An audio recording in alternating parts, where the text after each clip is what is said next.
Magandang hapon po. Welcome sa Faith Factor, sharing of ideas and conversations ignited by the Faith Factor. Makakasama po natin ngayong hapon ang Parish Priest ng Holy Cross Parish, Makati City at regular host ng programang Healing Touch sa Veritas sa Radio Veritas 846. Para po sa inyong mga katanungan o reaksyon, maaari po ninyo itong ipadala sa comment section. Narito po ang ating speaker sa topic na Anointing of the Sick para sa buwan ng Hulyo. Please welcome Father Benjamin Hugueta Jr. Isang magandang hapon po sa inyo mga kapatid. Nagbabalik po ang inyong lingkod, Father Benji Hugueta. At ipagpapatuloy po natin ang ating pong discussion about the sacrament of the anointing of the sick and the pastoral care for the sick. So, mabilis lang, no? Pinag-usapan na natin nung una pang mga araw yung pagsisimula ng sakramento na ito. Ito ay gawain ni Kristo. So, we have a biblical basis of this. And then the history, paano po nag-develop ang sakramento, no? Although, sakramento na rin siya noon pa mang ginagawa na ito ng mga unang Kristiyano. Pero mas malinaw sa atin ngayon na kung paano gagawin ang sakramento, no? Ayan. Tapos, pinag-usapan din natin yung mismong rito ng pagpapahid ng banal na langis, no? Yung mga sangkap ng gawain na ito, yung mga elements, no? Ng the rite of the anointing. Diniscuss na rin na po natin yan. At may mga ibang katanungan na sinagot na rin po natin, no? Ngayon po, ipagpapatuloy natin ito at ang ating pong pag-uusapan ngayon ay ang mga epekto ng sakramento ng pagkapahid ng banal na langis, at siyempre yung pagkalingang pastoral, no? Pastoral care, no? And pastoral consideration, no? With regards to the sacrament of anointing. Okay? So, ano po yung mga epekto ng sakramento? Bago ang lahat, ito po ay makikita natin sa Catechism of the Catholic Church, no? Sa bagong rito po, nang ginagamit na po ngayon ng mga pari sa sakramento ng pagpapahid ng banal na langis, ay nagbibigay ng biyaya ng Espiritu Santo na naghahatid ng kalusugan sa buong pagkatao. Nagpapatibay ng tiwala sa Diyos, nagbibigay ng lakas upang paglabanan ang mga tukso ng kasamaan at kapayapaan mula sa pagkabalisa sa kamatayan.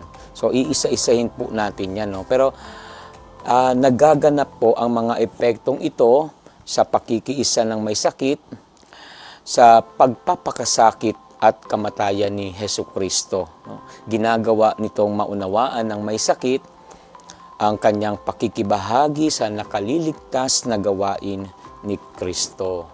Yan, mababasa po natin sa 2 Corinthians chapter 1 verse 5 to 7, no? Sabi doon, "For as Christ's sufferings overflow to us, so through Christ does our encouragement also overflow.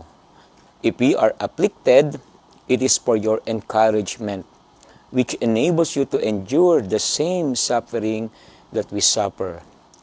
Our hope for you is firm, for we know that as you share in the sufferings, you also share in the encouragement." Okay? So, sinasabi po ni San Pablo, no, na yung paghihirap, no, overflowing sacrifice, ibig sabihin talagang maraming paghihirap na ito, ay nagbibigay din sa atin po ng kalakasan, no? That as we suffer in Christ, we also receive that encouragement, no? Hindi lang para sa sarili natin, pero sa iba ring tao, no? Na nagiging nakakakita ng ating pakikiisa sa sakripisyo ng ating Panginoon. That will be a source of inspiration and encouragement to other people. Okay? So, si St. Paul, maraming mga sinulat to na patungkol sa paghihirap, no? Na nagiging dahilan ng kanyang mas malalim na ugnayan kay Kristo. Mamaya mababanggit ko uli yan, ha? Okay. So unahin natin yung nagbibigay ng biyaya ng Espiritu Santo na naghahatid ng kalusugan sa buong pagkatao. Alam niyo po kung minsan bumabalik ang kalusugang pisikal pagkatapos makatanggap ng sakramento. Kung makakatulong ito sa kaligtasan ng may sakit, no? Hindi naman laging gumagaling, no? Kahit sinasabi natin ito ay sakramento para sa may karamdaman, hindi naman laging kagalingan ng katawan ang nangyayari sa isang tao, no? Pero wala pong imposible sa Diyos, no? Minsan yung sakit na parang hindi nagagaling, God can make a miracle by the power of the Holy Spirit and through that administration of the sacrament na ang tao po ay gumagaling, no? Yan. So, nangyayari po iyon, no? Yung pagkatapos nito, nagkakaroon ng renewed strength ang tao. Kaya po, maganda, yung sakramentong ito ay hindi lang nagpapagaling sana ng ating katawan, no? Yung pagbibigay nito, that also give us a renewed commitment to God, no? Kung kinakailangan, inihahandog ang kapatawaran ng kasalanan sa may sakit at binubuo ang nakaliligtas na pagsisisi, no? So, ito kasama na rin ito mamaya sa no, para siguro isabihin ko na yung mga pastoral consideration kasi sa rite mismo hindi naman kailangan, no? It's not necessary for the sick na siya ay magkukumpisal, no? Kung kinakailangan, no? Lalo na, of course, in danger of death. Pero kami po, mga pari, dahil andun ka na naman, yung may sakit, no? Parang to give a holistic healing, you also encourage the sick person, no? Kung kayang-kaya naman niya na magkumpisal. In fact, that is the best time, no? Yung kaya pa magsalita, nakakarinig pa, no? Kaya minsan pagka tinawag kami for a sick call, automatic na sa isip namin, di ka lang yung magpapahid ang banal na langis, no? Pakukumpisalin mo rin. At siyempre, no, binibigyan na rin ng komunyon. But anyway, ang ibig ko sabihin, no, kung kinakailangan, pero iniisip na namin palagi, no, na kailangan naman talaga, no, yung kapatawaran ng kasalanan, lalo't makakapagkumpisal ang isang tao. Buong pagkatao, ibig sabihin ay hindi lamang ito pisikal na paggaling, kundi ang emosyon, isip at espiritu, no. Yan, so lahat yan, no, ay kasama sa biyaya ng Espiritu Santo, no? Buong pagkatao ang kagalingan. Kaya sinasabi sa atin, no, sana hindi lang pagka tumatawag ng pari, no, hindi lang yung sana gumaling ako, no, katawan ko, no. Sana gumaling din yung kaluluwa natin. Okay? Healing is the work of the Holy Spirit. Holy Spirit, Christ's redemption extend its powerful working to the body, and the Holy Spirit is responsible both to transmit it to, and maintain it in us. Our body shares in the benefit of the redemption, and even now it can receive the pledge of it by divine healing. Okay. Yun, nabanggit dito, no, yung divine healing. Pag divine healing po, siyempre, that is beyond medicine, no? Pinagaling ang tao, hindi na lamang po ng gamot. Minsan po, totoo naman, minsan yung gamot, hindi na nakakapagpagaling, no? Lalo na kung yung body nagre-resist na sa gamot, no? Kaya kapag yung isang tao gumaling, it's not anymore because of the medicine na ni-take ng tao, no? But it's a divine healing, no? Pagka divine healing, ibig sabihin nun, it's a miracle na, no? And of course, God can work miracle, no? May mga tao may cancer na gumagaling. Minsan meron talaga yung nasa bingit na ng kamatayan, no? But naka-revive sila, okay? O kaya yung matagal na sakit, no? Na at some point, ito ay napagaling, hindi lang dahil sa gamot, kundi dahil sa kanyang pananampalataya at pagsisikap na siya ay magbago ng buhay para sa Panginoon, no? Kita mo yan, gumaling pati yung kanyang kaluluwa, kanyang espiritu, no? Yon. So, gusto natin, pag gumaling tayo, gumaling din yung kaluluwa natin, no? Kaya pangit naman po talaga na gumaling lang yung katawan natin, pero hindi magbago ugali natin, no? Isang ganun mga tao, no? Yan, nakuha lang yung gusto sa Diyos. Hindi, ang gusto ng Diyos, lahat gumaling sa atin. Sabi po sa John 5:40, no? Yung may pinagaling si Jesus sa may pool of Bethesda. Afterwards, Jesus found him in the temple and said to him, "See, you are well. Sin no more, that nothing worse may happen to you." So, yung paggaling nung paralyzed man na yun, no? Sinabihan din siya ni Jesus na sin no more, no? So, kasama din yun, no? Yung katawan at kaluluwa, no? So, physical healing should also bring renewed hope and commitment to God. So, may mga ganyan naman yung mga tao, no? Lalo na kapag sila ay mga talagang, devout Catholic, they believe in God, they trust God, no? They of course ascribe that, no, to the help of God, and they renew their commitment to God. Kaya lang minsan may mga tao na hindi natututo. Yung bang nagkasakit na at gumaling naman, no? Nakatanggap ng sakramento at gumaling, pero hindi niya iniisip yung mabago niya yung kanyang sarili, no? Tapos babalik na naman sa dante. Yan. Mang-aaway na naman. No, hindi na magsisimba uli. No, hindi na uli magdadasal. Okay? So, hindi ganun, no? Parang may kulang doon, no? Kasi, kung tatanungin ko kayo, kunwari, kung pagagalingin kayo, isa lang pwedeng gumaling, yung inyong katawan o inyong kaluluwa, anong pipiliin ninyo, no? Diba? May gandang tanong yun, eh. Baka sabihin natin, katawan na lang. Paano yung ating kaluluwa, ating espiritu, no? Mamumuhay pa rin tayo na hindi committed sa Diyos, sa kasalanan, no? Pero kung gumaling yung ating kaluluwa, no? Kahit naghihirap ang ating katawan, napakaganda kasi handa tayo lagi humarap sa ating Panginoon. Hindi po ba?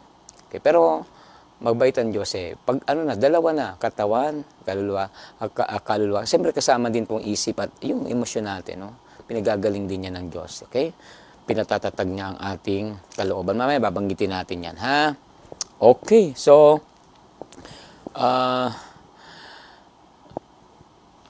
ito naman, nagpapatibay ng tiwala sa Diyos, okay?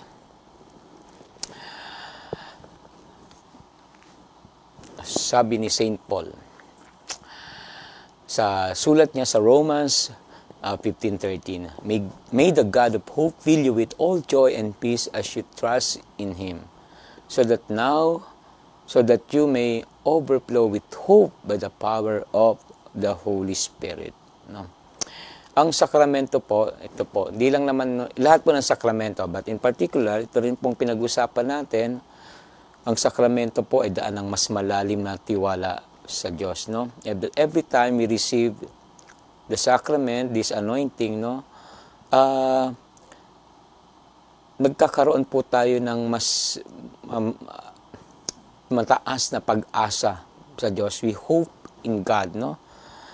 Because hope is what keeps us going. And without hope, we succumb to desperation and fear. Yun po yung yung mahirap pag wala ng hope. Pero dahil sa sakramento, yung may sakit ay nagtitiwala sa Diyos, no? At yung pagtitiwala na yon ay nang dahil sa kanyang pag-asa sa Diyos. Actually, pagka pinag-usapan natin yung theological virtues, magkakarugtong yan, no? Faith, hope, and love, no? We have faith. Pag sinabi nating faith, no, we believe, no, even we do not see it, no? Okay? Hindi natin nakikita ang langit, pero naniniwala tayo sa langit, no? And we hope for that, no? Kahit di natin nakikita, we hope, no, na makakarating tayo sa kaharian ng Diyos o sa tahanan ng Diyos. And because with that hope, we love. Nagmamahal din tayo, no? yung hope na yan that help us to continue to love. Ibig sabihin, kahit may hirap, nagmamahal pa rin tayo kasi may pinanghahawakan tayo eh. And that is our faith in God. Okay? So, pag increase ang hope mo, increase din ang faith mo, no? Kasi hindi ka nawawala ng pag-asa. Naalala niyo minsan sa isang ebanghelyo, yung namatay yung anak ng isang pinuno ng sinagoga. Sabi niya, tapos papuntahan niyo po anak ko, no, para hawaan, no, mahipo niya siya at mapagaling niya siya. Pero habang naglalakad sila, may sabi, patay na yung bata. Okay? O wala na, patay na po yung bata. Ano sabi ng ating Panginoon? Huwag kang mabagabag, manalig ka. Ano ibig sabihin noon? No? Hold on to your faith.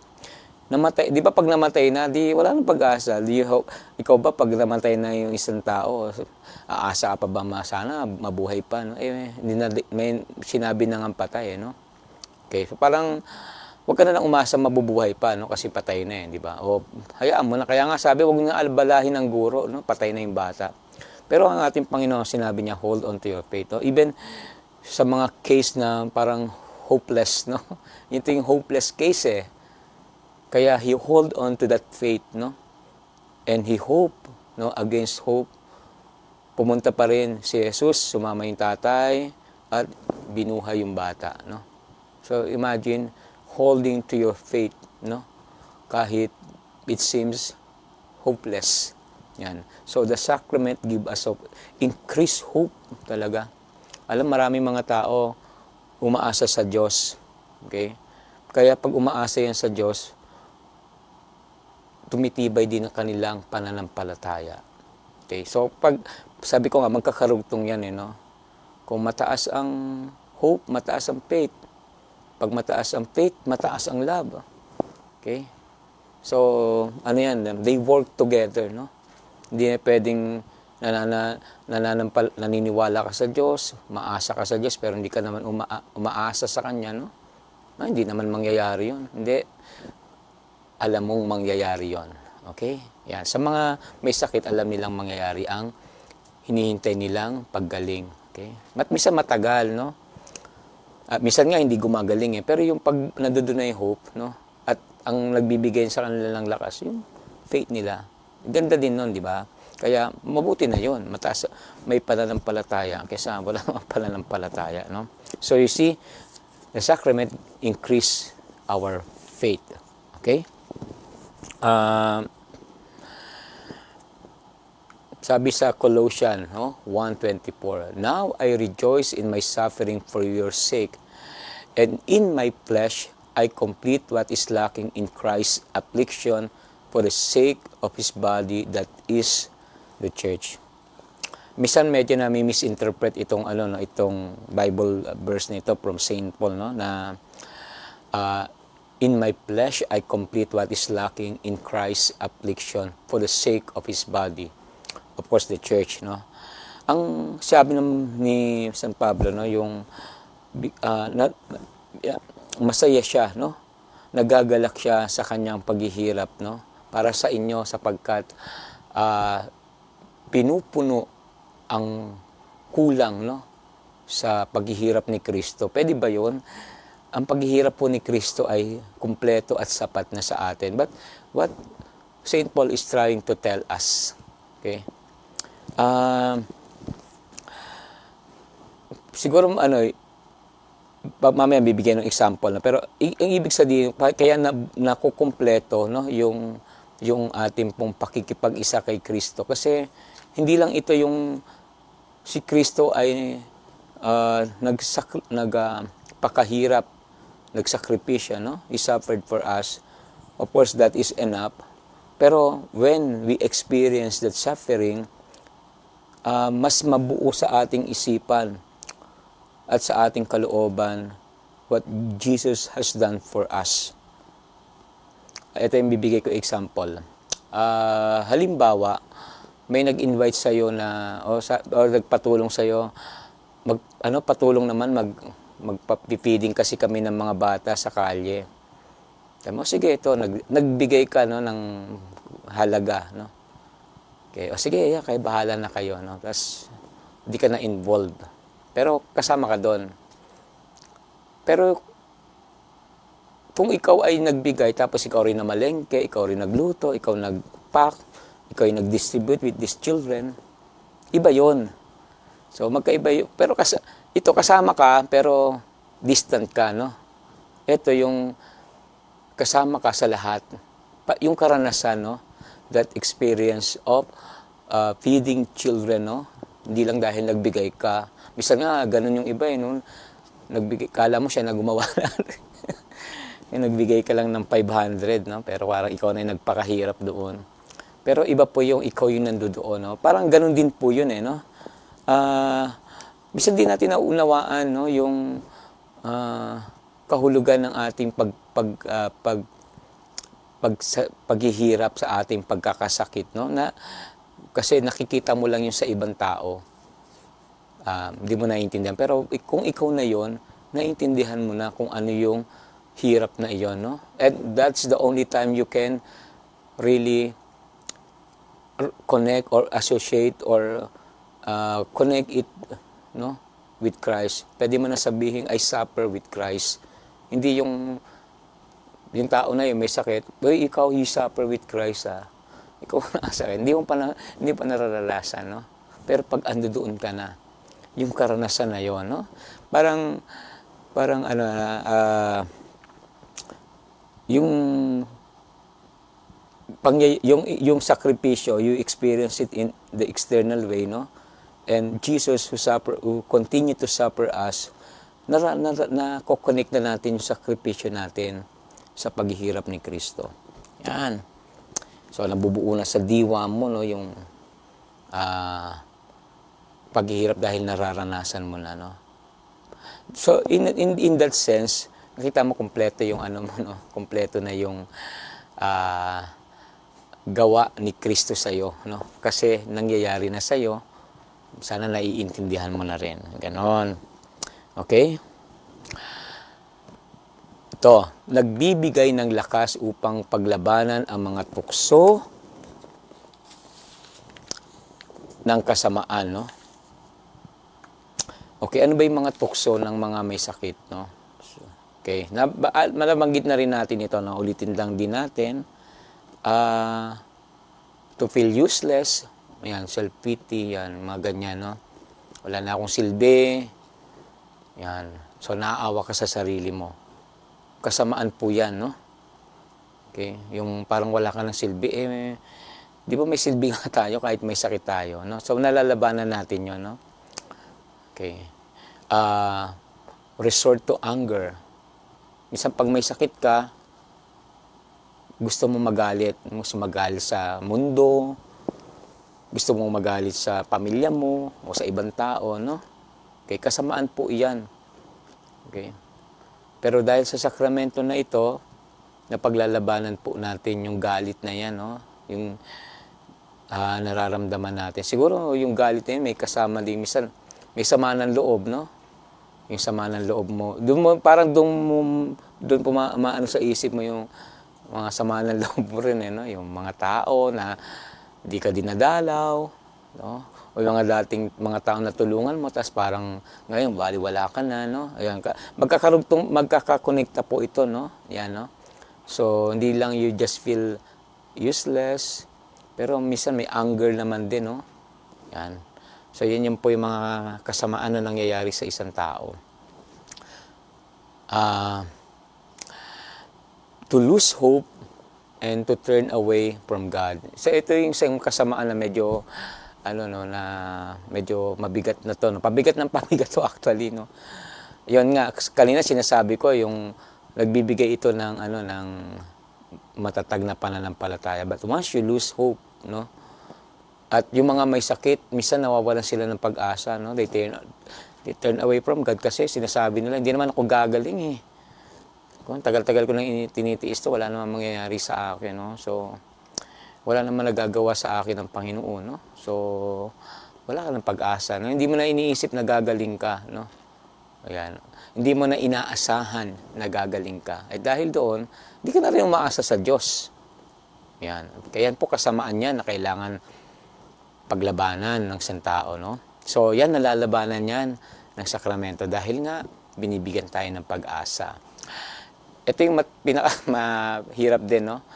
To make an alliance with the devil. Wala naman po ako na i-encounter pa na person who parang, ang sinasabi natin, sinanla na yung kaluluwa kay Satanas o ibinenta na yung kaluluwa, no? Hindi ko alam kung may mga tao na yung may wala akong kakilalang tao na ginawa na yun, no? Pero meron din, no, na tao na parang binibigay na nila yung sarili nila kay Satanas, no? Kaya nga, 'di ba, uso na di pa matagal na namang uso yung mga satanista, no, Satanists. These people make an alliance with Satan, with the devil, no? Yung may sakit, he could be tempted, no, na siguro in desperation, Satanas, pagalingin mo ako, ikaw na lang sasambahin ko, pagliling ko lang kita, no? Minsan kahit nga hindi naman natin sinasabi yan, yung mga tao, di ba, parang si Satanas na pinaglilingkuran, no? Dahil sa ginagawa nila, yan. Okay, anyway, ito po yung mga nilalabanan, no? Nalalabanan ng tao kapag tinanggap niya po ang sakramento ng pagpapahid ng banal na langis, no? Alam ko, nabanggit ko yung previous episode, no? Di ba? Sa mga pagka may mga pupuntahang may sakit, may sprinkling of holy water, no? That is one way of dispersing, no, the bad spirit, the evil spirit, no? Kasi ano rin yan, naghihintay din yan, no, yung mga masasamang espiritu, no, yung masama na makuha ang kaluluwa ng isang tao, no? Yan. Okay. So wag na natin gagawin yan, no? Pero malalabanan po natin yan because of the sacrament. Okay? 'Yon.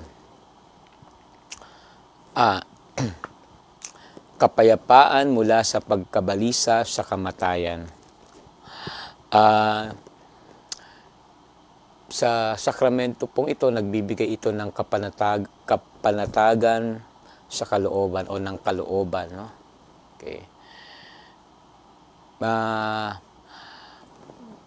Masarap yung panatag ang loob ng isang tao, no? Bisan may mga tao, bigla na lang, eto nangyari naman to, parang naranasan ko na rin naman yung for no reason at all, bigla ka na lang natatakot o nalulungkot, no? Yun po yung mga tao na, balisa. Ayan. Parang hindi mo alam ba't ka nalulungkot o ba't ka natatakot, no? Bihira naman mangyari yan sa mga tao, pero may mga tao na nagiging sakit na ito, no? Yan nga po yung mga, kasi mental sickness na kasi ito, no? Okay. Pero pag yung panatag yung kalooban mo, ang sarap ng pakiramdam, no? Yan. Lalo na kung may sakit ka at in spite of your sickness, panatag yung kalooban mo. Masarap ang pakiramdam ng panatag ang kalooban, no? Okay? So, everything around you becomes so peaceful. Okay? Pwedeng may pain, but it's very peaceful. Masarap yung ganung pakiramdam. Kahandaan sa kamatayan. Tapos, pag sasabay na rin natin yung paglalaan ng panahon sa pananalangin at pagninilay-nilay.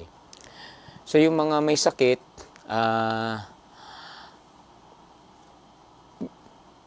dahil sa sakramento, nabibigyan sila ng pagkakataong mapag-isip-isip, no, na ang kanilang lakas ay magandang ilaan, no, sa pagdarasal at pagninilay-nilay. Okay? I think magandang opportunity, no? Kasi lakal naman ibang gagawin. So pwede ka talaga magdasal. Okay? Diba, pwedeng yung throughout the day, no? Yan, you can always pray, or you can also reflect, no? You can reflect on God, or you can read you can read the Bible. Di ba? Minsan di na nga tayo mga tayo di na nga nagbabasa ng Bible, no? Pero because of the sacrament, we have that inspiration to pray, to read the Bible. Hindi tayo makakasimba syempre kung mahirap, hindi tayo mobile, no? Pero we can join, no? Yung mass sa mga online mass, no? Kahit yan, pwede na yun sa atin, no? Pero mahalaga, we spend that time, no? Para sa mga makabuluhang gawain para sa Panginoon. So, hindi na tayo makakagawa ng iba, pero yung pananalangin natin ay napakalaking contribution, no? Para sa inang simbahan natin. Okay? Actually, pagka nagsisikol ako, at siyempre medyo, kunwari, yung usual dyan, yung mga nag-stroke, hindi makakilos, yan. So nasabi ko tayo, no, you can pray the rosary, you can spend time in prayer talaga. Gawin niyo po yun, no? And of course, they agree with that. Sinasabi nga, oo nga po, Padre, misa nga, ano lang ginagawa ko, maghapon, no? Hindi naman puro dasal, no? Pero may time sila talaga para sa pananalangin, no? Di ba dapat mainggit nga tayo doon? Tayo, busy tayo, no? Minsan yung panalangin natin, wala lang quality. Okay? Yun. So, because of that, it is also a preparation, no, for death.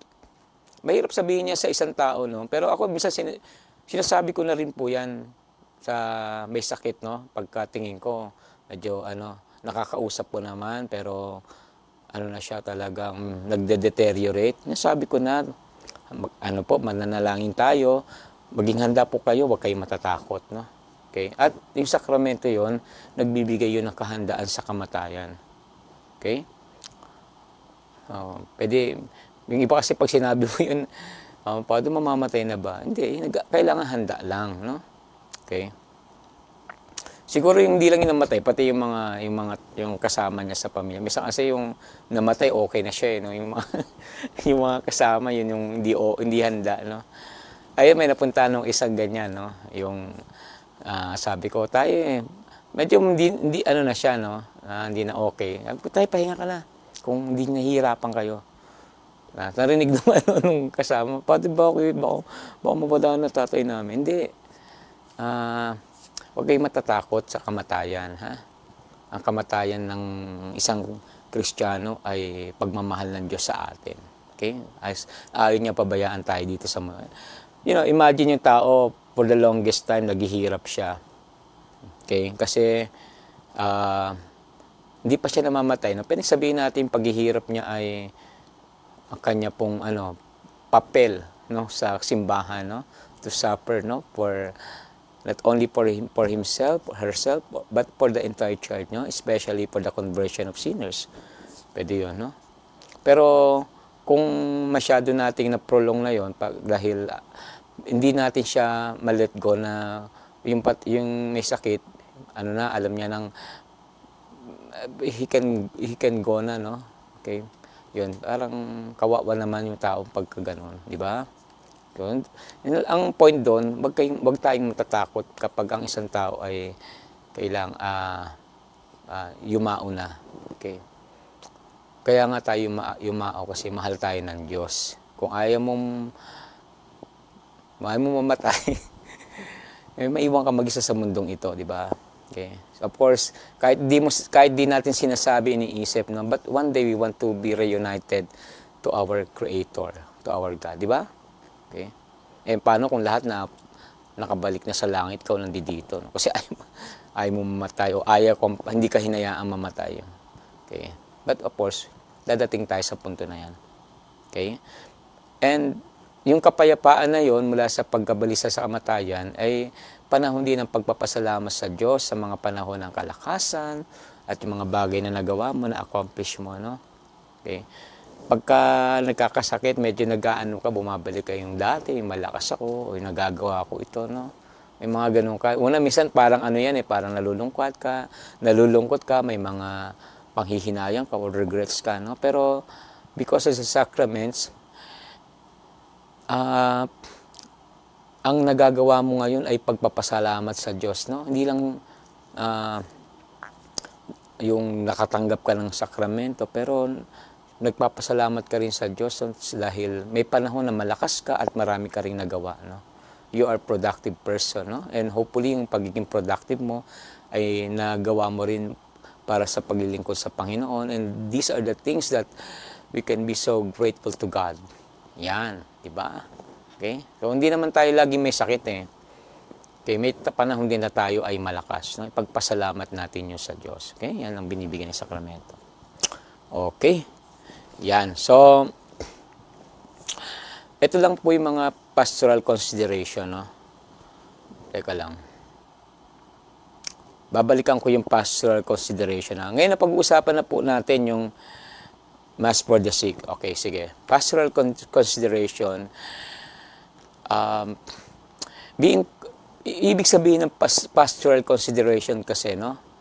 Being considerate to the needs of the faithful, especially those in danger of death. Okay?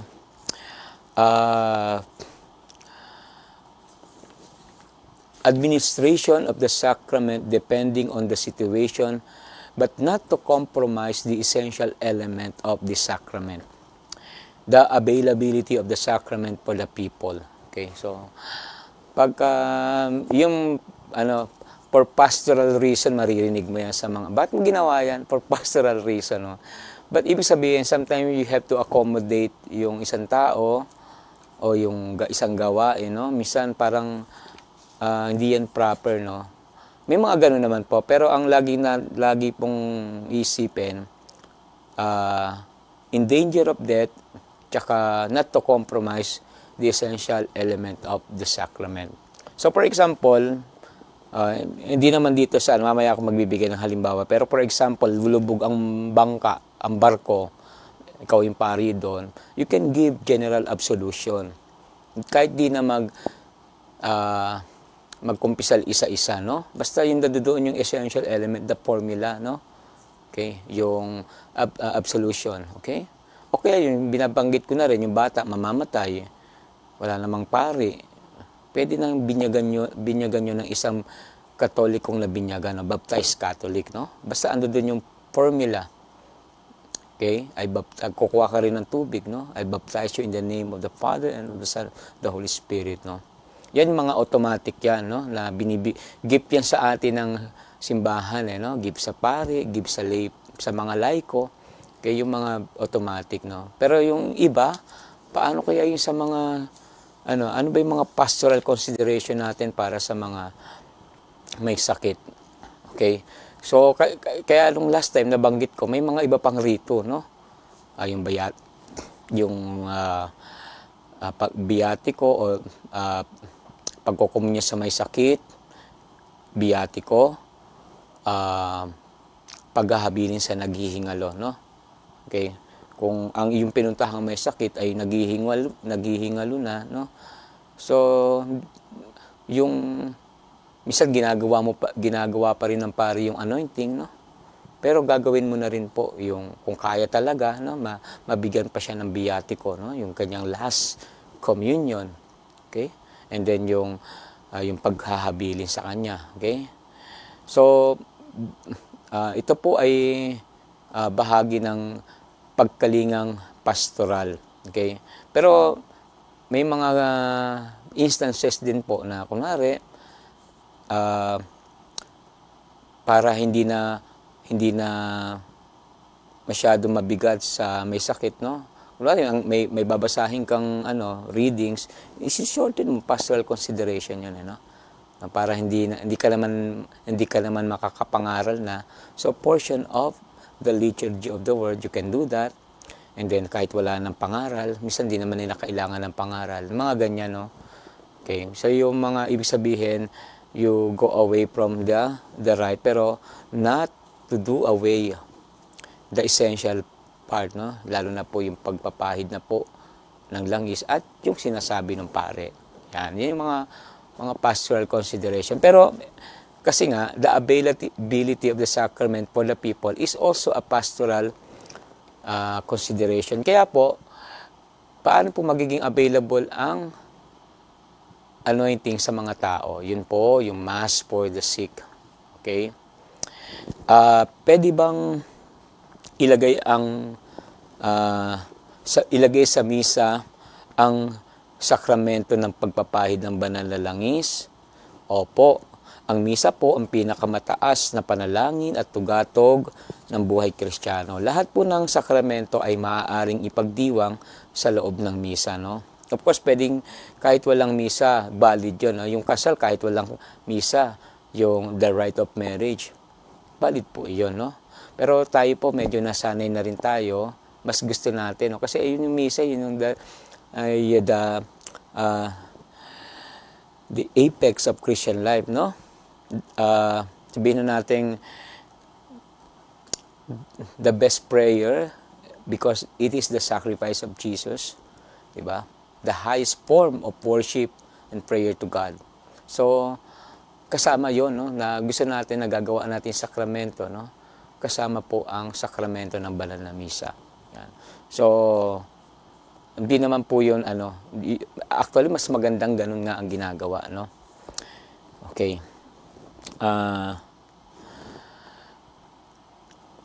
Yung Mass for the sick, it is a Mass intended for the sick, no?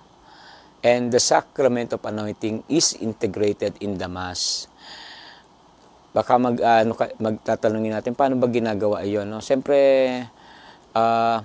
may mga part na pwede mo nang isama doon, no? Kunwari, ako, ginagawa ko po yung penitential rite. May penitential rite po ang anointing of the sick. Yun ang ginagamit ko, no? Yan. Pero because we cannot change the readings, no? Although may readings naman ang anointing.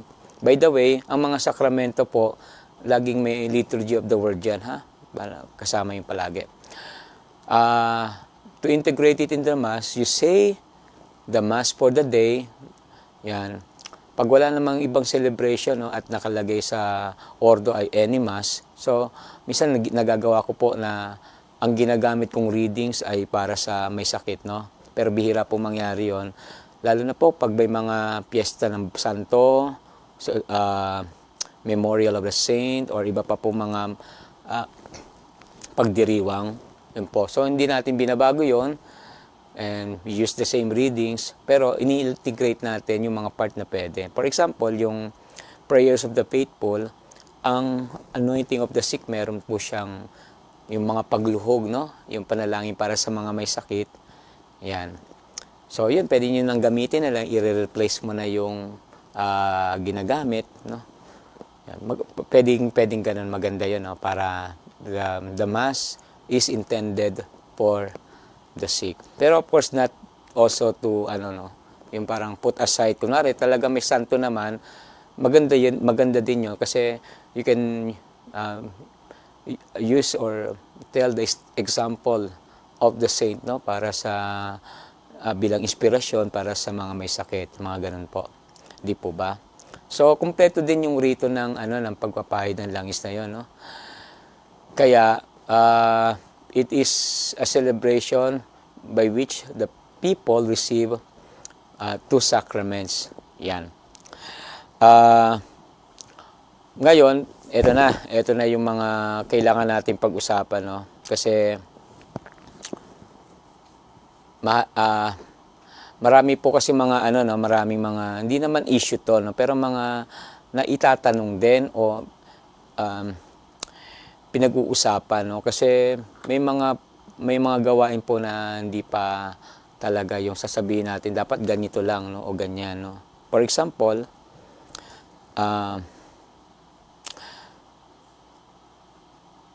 pagka nagmimisa ka pag ang misa ay para sa mga may sakit, and of course there is that the part to intention to anoint the sick. Paano pag may nagsimba na wala namang sakit? Kunwari may kasamang apo, may kasamang anak, no? Okay, nagsimba, yan, nagpa-anoint din siya, pero wala naman siyang sakit. Anong gagawin natin? Okay? Yun, papasok yung pastoral consideration, no? kahit kasi minsan po, i-announce mo, ang i-announce po natin yung mga may sakit po. Pero may pipila din na wala namang sakit. O kaya, yung narin, lola, Father, anoint mo rin po yung apo ko kasi inuubo. Di ba? Imagine, inuubo, hindi naman yun, hindi naman yun yung malala, Pero, because of pastoral consideration, na lang din, Kahit minsan, kahit gesture, na lang, Yan, gagawin mo pa rin sa bata, Yan. So, tama ba yon o mali ba yon? Yung mga ganyan. So, napag-usapan yon. Okay. Hindi natin sasabihin tama, hindi natin sasabihin mali, Kasi, mali yon kung susundin natin yung para saan yung pagpapahid ng banal na langis, para yung sa may sakit. Yan. Pero, tama yon kung ang sakramento na ito ay makakatulong po sa taong wala namang may sakit pero napapatatag ang kanyang pananampalataya. At ayaw mo rin siyang sabihin, hindi kayo pwede, parang gano'n, Yung mga pastoral consideration. Yan. So, mahirap masabihin, pero hinahayaan natin ng ganito, So, hindi naman kasi naman palagi iyon. Kaya, yun. So, parang tinitimbang mo din yun, Yan.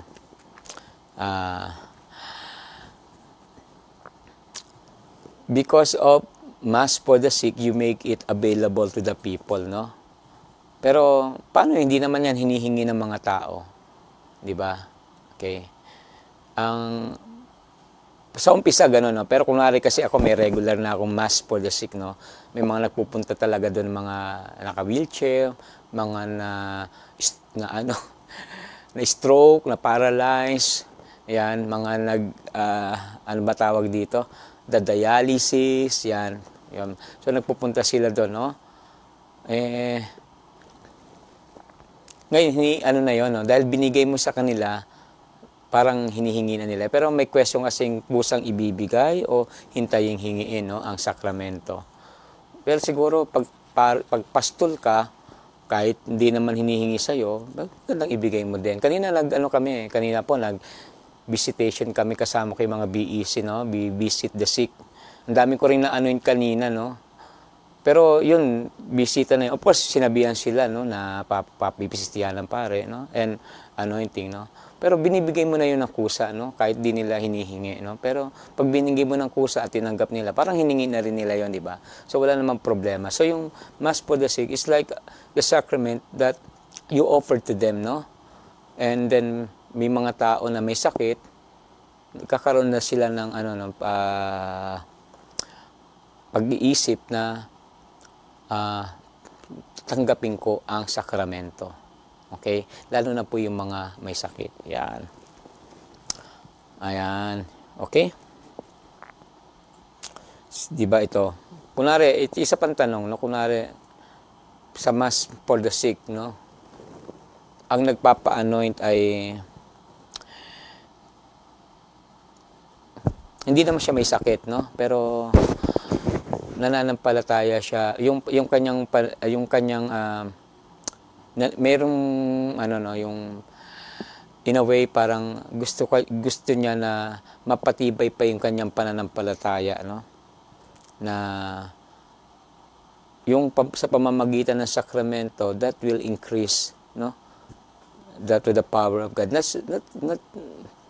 Not that he will be healed, pero yung siya ay nananalig sa kapangyarihan ng Diyos, okay? At nagpapataas yun ng kanyang pananampalataya, Yun, yung mahirap yung parang example ko kanina, Tsaka kung kunwari, yung sakit niya, yung mga lang naman, mga regular sickness lang, Pero that helped him to trust in God, yung ganyan.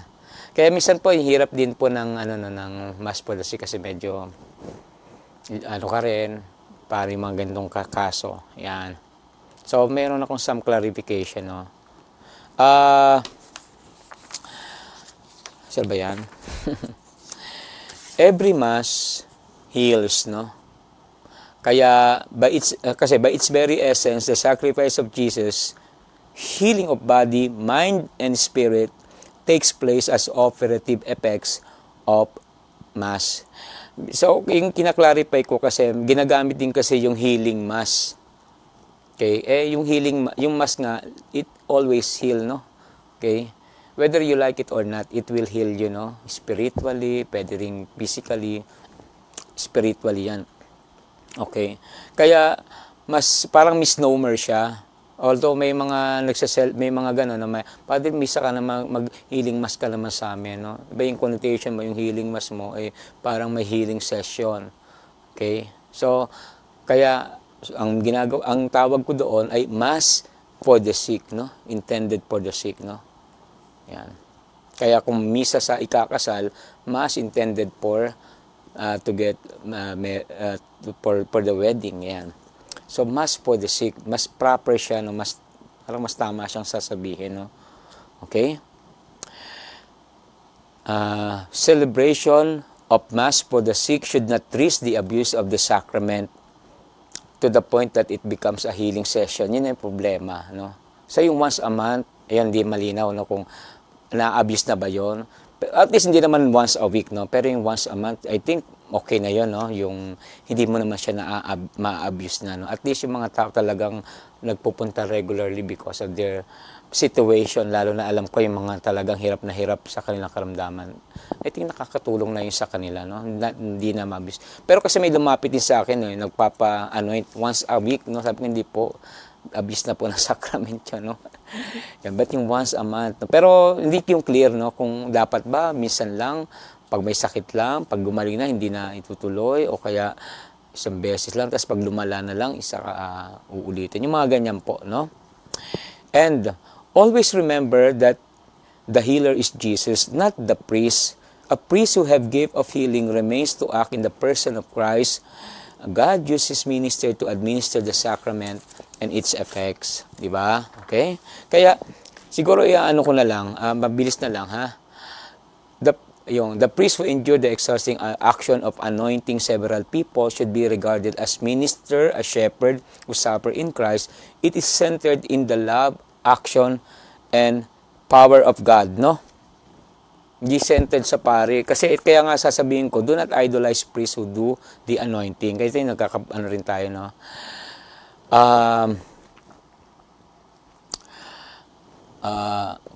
Coining him a healing priest because yun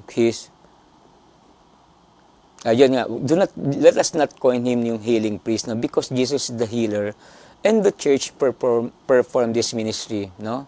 Instead, worship the Lord who heals and forgive. Kasi minsan ganyan, no? Punta tayo dun, dali. Andi si Father, yung healing priest, no? Laging may ano rin siya, may ano rin siya, no? Mayroon siyang epekto, no? Kasi kala natin, pag napunta tayo doon, andi si Father so and so, siya yung nagpagaling, no? Pagka gumaling ka, no? Pero hindi sa kakalimutan mo, si Jesus ang papagaling, no? Dahil healing priest siya na yung sinasabi mo nagagamot, di binigyan mo na siya ng kung anong gift. Kasi salamat, Father, no? Yung pari naman, yan, na-spoiled na. Nawala na tuloy yung healing gift. Kasi yung gift of healing, talagang meron po yan, no?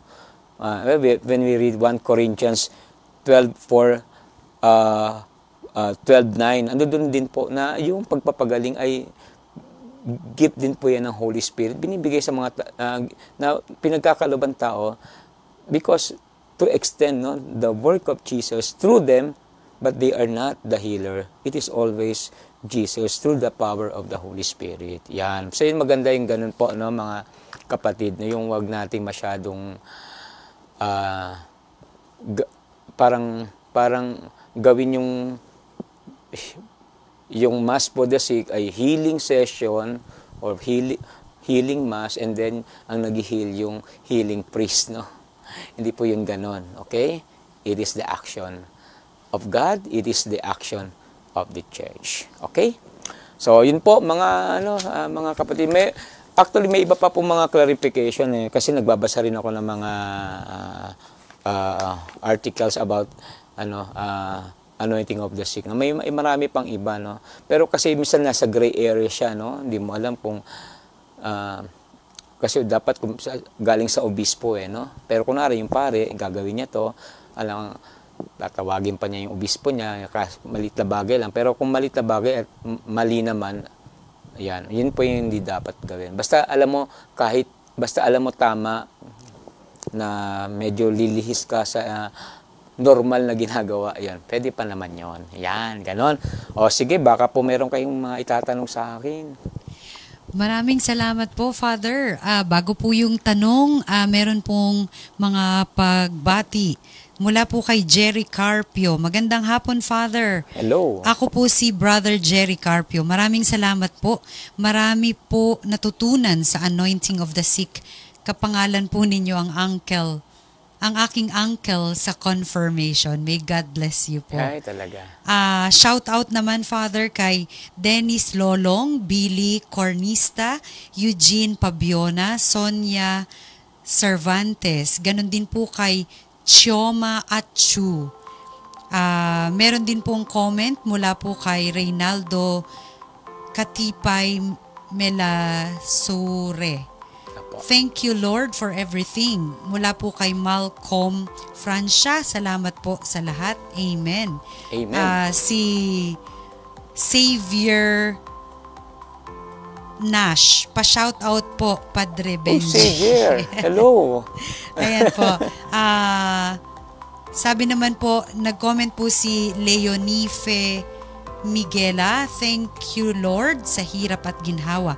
Amen. At Father, meron pong isang tanong. Ang tanong po niya ay, nakakatulong po ba ang anointing of the sick para mabawasan ang pamamalagi ng kaluluwang namatay sa purgatorio? Teka lang, medyo na-confuse ako sa tanong mo. Bago siya mamatay? Yes. Kasi sa anointing, kasama din yung kapatawaran ng kasalanan, di ba? Especially when the person was able to confess. Yun, napakaganda nun. Pero kunwari, talagang hindi na po makakumpisa, no? There is a way for the church, no? To help the dying person, no? May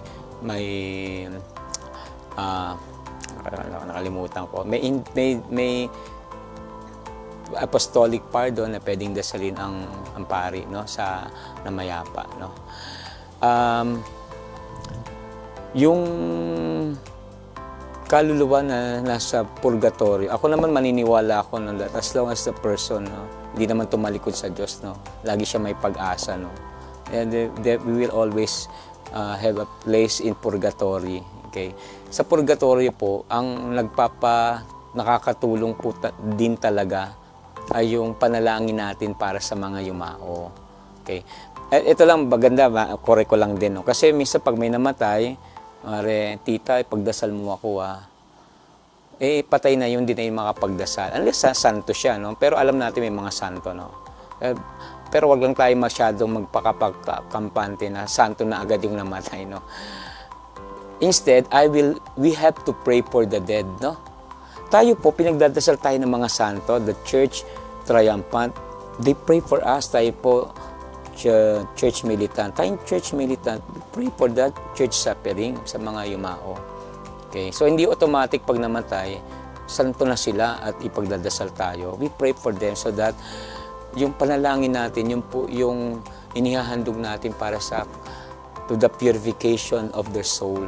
Yeah. Kaya nga, dapat every now and then, no, hindi lang yung magpapamisa ka, nagdadasal kayo sa yumao ninyo, dinadalaw nyo na sila sa sementeryo, ganun po, di ba? At least meron naman tayong araw na yan, di ba? November 2. Okay? Yun. Thank you, Father. At meron pa pong comment mula naman kay Rowena Aguinaldo. Thank you, Lord, and thank you, Father Benjamin Hugueta. Blessed Wednesday po, everyone. Mula po kay Aurora Agbada. God bless po, Father Benjamin. Meron pa rin pong mga shout-out galing kay Jops Fernandez, Raven Aurelio, Reynaldo Ginto, Lynn Hernandez, Gloria Dairit, Adjela Pagsanhan. At Father, bago po tayo nagsimula dito sa Faith Factor, tumawag po siya sa mobile number ng TV Maria. Sabi po niya ay nanonood daw po siya. Ang pangalan po niya ay si Imelda. Hi, Imelda. Opo. Tayo po, Father, ay nasa dulo na ng ating programa ngayong hapon. Gayun pa man, tayo po ay anyayahan pa rin po natin ang ating mga live viewers sa susunod na buwan, sa susunod na Miyerkules.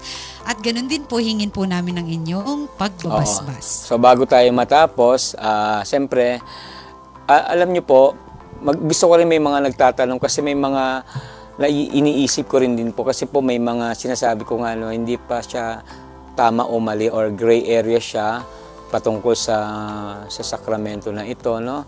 In fact, yun nga dapat pag-uusapan pa namin kung yung once a month hindi rin ba yun abuse? So, hindi pa clear sa at least sa sarili ko, no? Pero kasi ganun din sa ibang mga ginagawa ng practice ng ibang parokya, no? Once a month, no?